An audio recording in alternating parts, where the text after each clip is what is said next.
Hello student, आज हम अपनी इस क्लास में बात करेंगे एक्टिव वॉइस से पैसिव वॉइस कैसे बनाते हैं अगर हमारा एक्टिव वॉइस का वाक्य प्रेजेंट इंडेफिनिट टेंस का है। हमने अपनी पिछली क्लासों में बात कर ली थी कि आखिरकार एक्टिव वॉइस से पैसिव वॉइस बनाने के नियम क्या क्या होते हैं, कितने टेंसों की पैसिव वॉइस बनती है, कितने टेंसों की नहीं बनती, एक्टिव वॉइस क्या होता है, पैसिव वॉइस क्या होता है, उनकी हमने बात कर ली थी। और जो नियम हैं उनके भी जो अलग से नियम होते हैं उनकी भी हम बात कर लिए थे पिछली क्लास में। लेकिन जो ये आज की क्लास है वो ये है कि अगर प्रेजेंट इंडेफिनिट टेंस आता है तो उसको एक्टिव वॉइस से पैसिव वॉइस कैसे बनाते हैं। ठीक है बच्चों, तो आते हैं, शुरुआत करते हैं आखिरकार इन टेंसों को किस प्रकार से पैसिव वॉइस बनाएंगे। जैसे यहाँ पर लिखा है सेंटेंस लिखा है और यहाँ पर पैसिव वॉइस लिखा है, मतलब पहले हम सबसे पहले इन जो वाक्य हैं अगर प्रेजेंट इंडेफिनिट टेंस के वाक्य आते हैं तो उनके पहले नियम समझ लेते हैं कि आखिरकार उन नियमों को कैसे कन्वर्ट करेंगे, कैसे चेंजमेंट करेंगे पैसिव वॉइस में। जैसे यहाँ पर दिया है ये अफर्मेटिव दिया है, निगेटिव दिया है, इंट्रोगेटिव फर्स्ट टाइप दिया है और इंट्रोगेटिव सेकंड टाइप दिया और यूज ऑफ हो दिया। ये 5 हमारे नियम है, affirmative, negative, interrogative, interrogative second type और यूज ऑफ हो। अब इनको पैसिव वॉइस में कैसे कन्वर्ट करेंगे वो देख लीजिए। मैंने इसीलिए बेसिक से बिल्कुल नॉलेज टाइप इन क्लासों को बनाया जिससे आपको मतलब आसानी हो समझने में किसी चीज को, और किसी चीज को अगर आपको पैसिव वॉइस बनाना है, अगर हम सबसे पहले ही शुरुआत क्लास की हार्ड रख देंगे तो आपको समझ में नहीं आएगा। तो पहले हम इजी पॉइंट बताते हैं कि कैसे हम उनको कन्वर्ट करेंगे। ठीक है, तो आते हैं, जैसे यहाँ पर देखते हैं सबसे पहले यहाँ पर अफर्मेटिव दिया है, सब्जेक्ट और वर्ब में एस या ईएस और ऑब्जेक्ट दिया है। ठीक है, जब उसको हम पैसिव वॉइस में बनाएंगे तो यहाँ का जो ऑब्जेक्ट होगा यहाँ का क्या बन जाएगा, सब्जेक्ट बन जाएगा, यहाँ पर लिखेंगे। और यहाँ पर अभी तक वर्ब में एस या ईएस थी, लेकिन जब हम पैसिव वॉइस में कन्वर्ट करेंगे तो हेल्पिंग वर्ब हम इज एम आर का प्रयोग करेंगे और यहाँ पर जो वर्ब थी अब वो 2 वर्ब बन गई, एक हेल्पिंग वर्ब बन गई और एक मेन वर्ब बन गई। अब यहाँ पर क्या करेंगे, हम मेन वर्ब की थर्ड फॉर्म का प्रयोग करेंगे। फिर उसके बाद हम जब पैसिव वॉइस बनाएंगे तो प्रीपोजिशन का प्रयोग करेंगे। ठीक है बच्चों, अब प्रीपोजिशन अधिकतर पैसिव वॉइस बनाने में बाय प्रीपोजिशन का प्रयोग होता है, लेकिन कुछ ऐसी वर्ब होती हैं जिनके साथ बाय प्रीपोजिशन का प्रयोग नहीं होता, तो इसलिए हमने यहाँ पर प्रीपोजिशन लिख दिया, बाय नहीं लिखा। अब बच्चों एक बात और समझ लेना, ऐसे कुछ वर्ब्स हैं जिनके साथ बाय प्रीपोजिशन का प्रयोग नहीं होता। वो वर्ब्स हमारे क्लास जो हमारी यूट्यूब चैनल है कैलाश सरवन उसमें पड़ी हुई हैं, आप वहां से जाकर देख सकते हैं। ठीक है, तो यहाँ पर प्रीपोजिशन का प्रयोग करेंगे। तो उसके बाद यहाँ पर जो दिया सब्जेक्ट है, यहाँ पर जो सब्जेक्ट दिया है यहाँ पर लास्ट में प्रयोग करेंगे। अब इसी प्रकार निगेटिव को समझ लेते हैं। जैसे निगेटिव को दिया है सब्जेक्ट डू या डज, फिर नॉट दिया, फिर मेन वर्ब की फर्स्ट फॉर्म दिया, फिर ऑब्जेक्ट दिया है। तो जब हम उसको पैसिव वॉइस में निगेटिव वर्ड को कन्वर्ट करेंगे, निगेटिव सेंटेंस को कन्वर्ट करेंगे, तो यहाँ पर जो ऑब्जेक्ट दिया है उसको सबसे पहले लिखेंगे। और एक बात समझ लेना बच्चों, अगर नाउन आता है तो नाउन का नाउन ही लिखेंगे, जो रूप आया उसी को लिखेंगे। लेकिन नीचे आप पढ़ लीजिए नोट क्या लिखा है, यदि एक्टिव वॉइस का ऑब्जेक्ट प्रोनाउन हो तो पैसिव वॉइस में चेंज करते समय उसका सब्जेक्टिव केस लिखते हैं। यहां पर मतलब क्या लिखेंगे, इसका जो अगर प्रोनाउन है ऑब्जेक्ट के रूप में है तो यहां पर सब्जेक्टिव केस ही लिखेंगे। ठीक है, अभी मैं आपको उधर के एग्जांपल्स बता दूंगा कैसे करना है। ठीक है, फिर उसको क्या करेंगे, ऑब्जेक्ट लिखेंगे, फिर इज एम आर लगाएंगे और यहाँ पर जो अभी डू या डज था उसको हटा देंगे, उसके दर पर इज एम आर का प्रयोग करेंगे और फिर नॉट के स्थान पर नॉट का प्रयोग करेंगे। और यहाँ पर मेन वर्ब की फर्स्ट फॉर्म आई थी, यहाँ पर मेन वर्ब की थर्ड फॉर्म का प्रयोग करेंगे। ठीक, फिर उसके बाद प्रीपोजिशन का प्रयोग करेंगे और यहाँ पर जो सब्जेक्ट आया था उसको लास्ट में प्रीपोजिशन के बाद प्रयोग करेंगे। ये हो गया निगेटिव का रूल। ठीक है बच्चों, अब आते हैं इंट्रोगेटिव को कैसे करते हैं। इंट्रोगेटिव में सबसे शुरू में डू या डज आता है, फिर उसके बाद सब्जेक्ट आए, ठीक है, फिर मेन वर्ब की फर्स्ट फॉर्म आए, फिर ऑब्जेक्ट आए और फिर क्वेश्चन मार्क आए। तो उसे पैसिव वॉइस में कैसे कन्वर्ट करेंगे वो देख लेते हैं।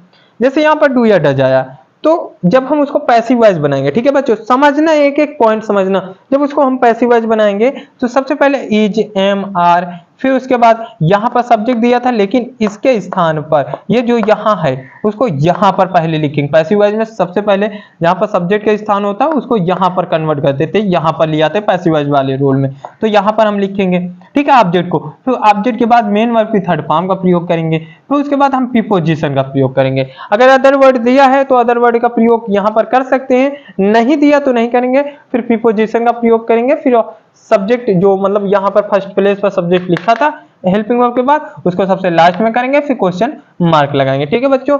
फिर इसी प्रकार इंट्रोगेटिव का है, इंट्रोगेटिव देख ले, जैसे सबसे पहले क्वेश्चन वर्ड का प्रयोग होता है, फिर डू या डज हेल्पिंग वर्ब का है, फिर सब्जेक्ट है, फिर मेन वर्ब, फिर फर्स्ट फॉर्म है, फिर ऑब्जेक्ट, फिर क्वेश्चन मार्क है, किसमें, एक्टिव वॉइस के सेंटेंस में है। तो उसको पैसिव वॉइस के सेंटेंस में जब कन्वर्ट करेंगे कैसे करेंगे, सबसे पहले क्वेश्चन मार्क करेंगे, फिर is am are helping verb किसके स्थान पर, डू या डज के स्थान पर इज एम आर का प्रयोग करेंगे, फिर ऑब्जेक्ट का प्रयोग करेंगे, फिर मेन वर्ब की थर्ड फॉर्म का, फिर प्रीपोजिशन का, फिर सब्जेक्ट का, फिर क्वेश्चन मार्क का, ठीक है। ये रटे नहीं, अगर आप ऐसा सीखते हैं तो आप कभी भी पैसिव वॉइस नहीं भूल सकते। अगर ये नियम जैसे आप सीखते हैं तो कभी पैसिव वॉइस नहीं भूलेंगे, ठीक है बच्चों। जैसे दिया हु दिया है, फिर वर्ब में एस या ईएस दिया है, फिर ऑब्जेक्ट दिया, फिर क्वेश्चन मार्क दिया, या मेन वर्ब की फर्स्ट फॉर्म भी लिखी है, तो जब उसको पैसिव वॉइस बनाएंगे सबसे पहले बाय होम का प्रयोग करेंगे, फिर इज एम आर का प्रयोग करेंगे, फिर ऑब्जेक्ट का प्रयोग करेंगे, फिर मेन वर्ब की थर्ड फॉर्म, फिर क्वेश्चन मार्क, ठीक। ये नियम आप देख लिए, अब इसको आप फटाक से नोट कर लीजिए। अब मैं आपको एग्जांपल्स बताता हूँ, यहाँ पर कुछ एग्जांपल्स लिखे हुए, इन्हीं नियम के अनुसार ये क्या लिखे हैं, रूल्स लिखे हैं, ठीक है बच्चों, ये रूल्स हैं, आप इनको पढ़ लीजिए अच्छे से। ये सारे रूल्स लिखे हुए हैं, अफर्मेटिव का, निगेटिव का, इंट्रोगेटिव सेकंड टाइप का, ठीक है, और यूज ऑफ हु का। तो ये एक्टिव वॉइस के हैं, ये पैसिव वॉइस के, कि अगर कभी कभी उल्टा दे देता है ना बच्चों, कभी कभी पैसिव वॉइस देता है तो हमको एक्टिव वॉइस बनाना पड़ता है, और कभी एक्टिव वॉइस देते हैं तो हमको पैसिव वॉइस बनाना पड़ता है। इसलिए मैंने दोनों नियम लिख दिया अच्छे से, जिससे आपको बिल्कुल करेक्ट रूप में समझ में आ जाए। आते हैं आप इनको करते हैं, कैसे करेंगे। जैसे यहाँ पर दिया I know you very well, ठीक है, ये दिया है, जैसे दिया है I know you very well, ये देखो पहले ही नियम दिया, देखो सब्जेक्ट दिया है। अब यहाँ पर हम ये भी कहते हैं वर्ब की फर्स्ट फॉर्म दी हो या एस या ई एस दी हो, ठीक है, तो उसको कैसे कन्वर्ट करेंगे। देखो सब्जेक्ट दिया है, वर्ब की फर्स्ट फॉर्म दी है, ऑब्जेक्ट दिया, अदर वर्ड दिया, तो अब इसको पैसिव वॉइस कैसे कन्वर्ट कर रहे हैं वो देख लेते हैं। तो पैसिव वॉइस कन्वर्ट करेंगे, जो ऑब्जेक्ट है, ऑब्जेक्ट देखो subject verb object other word, तो इसको सबसे पहले यहाँ लाएंगे यू। अब यू का हम यहाँ पर क्या लिखे हैं, यू का हम यहाँ पर सब्जेक्टिव केस लिखे हैं, ठीक है। किसका, एक्टिव वॉइस का जो ऑब्जेक्ट अगर प्रोनाउन हो तो उसका पैसिव वॉइस में चेंज करते समय कौन सा रूप लिखेंगे, सब्जेक्टिव केस लिखेंगे। हम यहाँ पर कौन सा रूप लिखे हैं, सब्जेक्टिव लिखे हैं, ठीक है। अब क्या करेंगे, अब इसके अनुसार यहाँ पर जो ऑब्जेक्ट होगा, ठीक है, यहाँ पर जो ऑब्जेक्ट होगा इसके अनुसार ये जो हेल्पिंग वर्ब होती है वो लगती है। अब यहाँ पर यू आया है, यू के अनुसार क्या लगेगा, आर लगेगा, आर लगा दिए, ठीक है, इतनी बात समझ में है। अब यहाँ पर वर्ब की फर्स्ट फॉर्म थी, लेकिन पैसिव वॉइस में कन्वर्ट करते समय मेन वर्ब की कौन सी फॉर्म लगेगी, थर्ड फॉर्म लगेगी। अब नो का थर्ड फॉर्म क्या होता है, नोन होता है, ठीक है बच्चों, क्या होता है, नोन होता है, वो हमने कर दिया। अब बात आती है प्रीपोजिशन की। अब अदर वर्ड है, अब अदर वर्ड को चाहे प्रीपोजिशन के बाद लिखो चाहे पहले लिखो, तो हम बाद के ही लिखेंगे, ठीक है, पहले प्रीपोजिशन। अब नो एक स्पेशल वर्ब होती, नो के साथ कभी बाय का प्रीपोजिशन का प्रयोग नहीं होता, बाय प्रीपोजिशन का प्रयोग नहीं होता, उसके साथ टू प्रीपोजिशन का प्रयोग होता है। तो यहां पर हम टू रख सकते हैं, ठीक है, टू रख दिए। अब बात क्या होगा, अब यहां पर जो सब्जेक्ट दिया था, ठीक है, उसको लास्ट में लिखेंगे। लेकिन एक बात समझ लेना, ठीक, और यहां फिर नियम समझ लेना, और यदि एक्टिव वॉइस का सब्जेक्ट प्रोनाउन हो तो पैसिव वॉइस में चेंज करते समय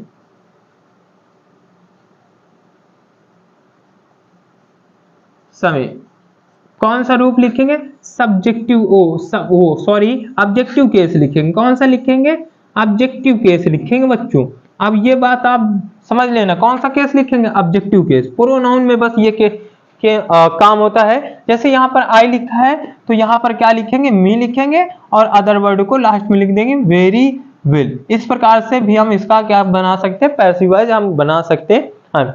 अब एक बात समझना, अब मैं इसी वाक्य को ऊपर लिख रहा हूं, जैसे हम ऐसे भी कर सकते, you are known very well to me. इस प्रकार से हम मतलब टू मी को लास्ट में भी लिख सकते हैं और अदर वर्ड के पहले भी लिख सकते हैं, लेकिन हमारा गलत नहीं होगा दोनों नियम से। ठीक है बच्चों, समझ में आया? ऐसे भी कर सकते हैं। अब अगला वाक्य देख लेते हैं, जैसे लिखा the boys play A match. ठीक है, ये देख लो, सब्जेक्ट वर्ब की फर्स्ट फॉर्म ऑब्जेक्ट। ठीक है, तो उसको कैसे पैसिव वॉइस में कन्वर्ट करेंगे? सबसे पहले ऑब्जेक्ट लिखेंगे। हमने कहा केवल ये प्रोनाउन में ऑब्जेक्टिव और सब्जेक्टिव केस में चेंजमेंट होता है, नाउन में नहीं होता। ए मैच लिखा है, ए मैच को उसी प्रकार कर दो, ए मैच। ठीक है, और ए मैच, एक मैच की बात हो रही, मैच क्या है? सिंगुलर है, तो उसके लिए क्या लगाएंगे? इज का प्रयोग करेंगे। ये देखो भैया, इज एम आर का प्रयोग है, इज का कर दिया। अब यहाँ पर फर्स्ट फॉर्म है, या यहाँ पर क्या करेंगे? वर्ब की थर्ड फॉर्म, मतलब प्ले का क्या लिखेंगे? प्लेड लिख लेंगे। ठीक है, प्लेड कर लिए। अब कौन सा प्रीपोजिशन का प्रयोग करेंगे? प्ले के साथ बाय प्रीपोजिशन का प्रयोग होता है। ठीक, अब बॉयज है, इसको उसी प्रकार लास्ट में लिख दो, बॉयज। ठीक, नाउन में कोई चेंजमेंट नहीं होता। ठीक है, ये तो अफर्मेटिव हो गए। अब निगेटिव वाले में आते हैं, जैसे लिखा सब्जेक्ट डू या डज और नॉट लिखा है, तो उसको कैसे लिखेंगे? जैसे दिखाओ, I do not fly the kite लिखा, फ्लाई ए काइट लिखा। अब इसको कैसे कन्वर्ट करेंगे? तो ऑब्जेक्ट है, मतलब ये जो ऑब्जेक्ट है यहाँ पर सबसे पहले लिखेंगे, मतलब यहाँ पर जो ऑब्जेक्ट है इसको सबसे शुरू में लिखेंगे, ए काइट। अब एक पतंग की बात हो रही है, तो इसके अनुसार क्या लगेगा? इज लगेगा। अब यहाँ पर रूल देखना, ऑब्जेक्ट फिर इज एम आर में से तीनों में से एक, फिर नॉट का प्रयोग कर दे, इज नॉट। अब मेन वर्ब की थर्ड फॉर्म का प्रयोग करेंगे। यहाँ पर फ्लाई है, फ्लाई का कौन सा फॉर्म का प्रयोग करेंगे? थर्ड फॉर्म का, तो क्या हो जाएगा? फ्लॉन हो जाएगा।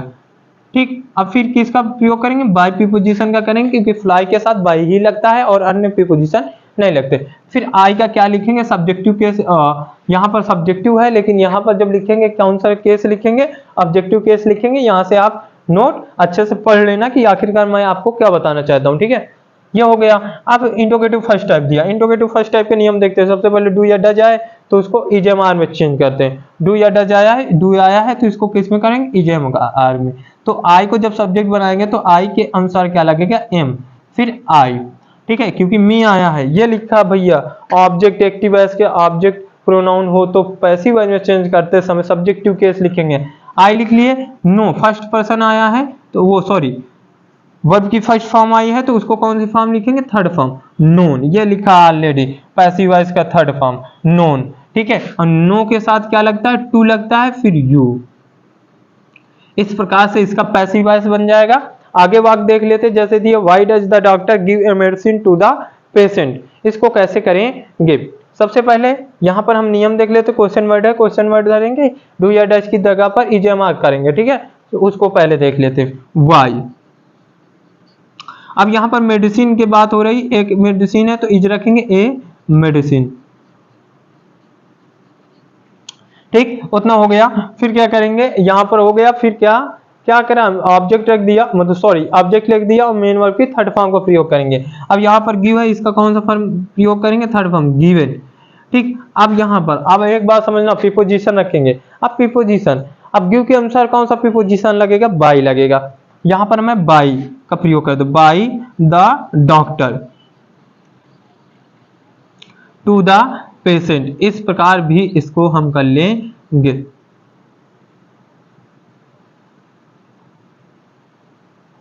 फिर क्वेश्चन मार्क का प्रयोग कर देंगे। ठीक है बच्चों, ये हो गया। अगला देख लेते हैं, जैसे हु वाला दिया, हु में वर्ब में एस या ई एस दिया हो, ठीक है, फिर ऑब्जेक्ट हो, फिर क्वेश्चन मार्क हो, तो उसको कैसे पहले बनाएंगे? सबसे पहले बाई होम का प्रयोग करेंगे। ठीक है, हु आया है तो इसको क्या करेंगे? बाई होम में चेंज कर देंगे, बाई होम में कर दिए। ठीक है, अब इजेएमआर हेल्पिंग वर्ब लगेगी। यहाँ पर एस या ई एस लगा था, लेकिन यहाँ पर ये देखो लगा है ना, एस या ई एस, एस लगा है। ठीक है, तो इसको अब सब्जेक्ट बनाएंगे, इसको सब्जेक्ट बनाएंगे तो क्या लगेंगे? Is, his lesson. लर्न, देखो यहाँ पर वर्ब में एस या एस है, लेकिन यहाँ पर मेन वर्ब की कौन सी फॉर्म लिखेंगे? थर्ड फॉर्म, मतलब लर्ट लिखेंगे बच्चों, लर्ट। फिर क्वेश्चन मार्क। इस प्रकार से इसका हो जाएगा। अगला वाला वाक्य देख लेते हैं, जैसे दिया what do you do today, what do you do today. इसका जब पैसिव वॉइस हम बनाएंगे तो कैसे बनाएंगे वो देख लेते हैं। सबसे पहले व्हाट, अगर व्हाट आता है तो व्हाट का ही सब्जेक्ट होता है, इधर ऑब्जेक्ट नहीं लिखा। ठीक है, अगर वाट वाला वाक आता है तो वाट एक सब्जेक्ट का कार्य करता है, वहां पर पूछा जाता है क्या करते हो, मतलब कोई काम होगा, क्या सब जो क्या होता है वो एक ऑब्जेक्ट का कार्य करता है, इसलिए यहाँ पर हेल्पिंग वर्ब इज रखेंगे। ठीक, फिर डू का क्या लिखेंगे, डन लिखेंगे, फिर टुडे लिखेंगे और टुडे के बाद बाय प्रीपोजिशन का प्रयोग करेंगे, फिर यू लिखेंगे और यू का कौन सा रूप लिखेंगे, ऑब्जेक्टिव केस लिखेंगे। इस प्रकार से हम प्रेजेंट इंडेफिनिट टेंस के एक्टिव वॉइस से पैसिव वॉइस बना सकते हैं इस नियम के अनुसार। अगर बच्चों हमारी क्लास आपको अच्छी लगी हो तो हमारे चैनल को ज़्यादा से ज़्यादा लाइक कीजिए, शेयर कीजिए और अपने दोस्तों के पास शेयर करके हमारे चैनल को ज़्यादा से ज़्यादा सब्सक्राइब करवाइए। हमारे इस क्लास में आपको ग्रामर फुल पढ़ने को मिलेगी, बेसिक हर क्लास सीरियल वाइज पढ़ने को मिलेंगी, बाय वन बाय क्लासें मिलेंगी। बस आप हमारे क्लास को पूरा देखिए तो आपको पूरा फुल समझ में आएगा। धन्यवाद।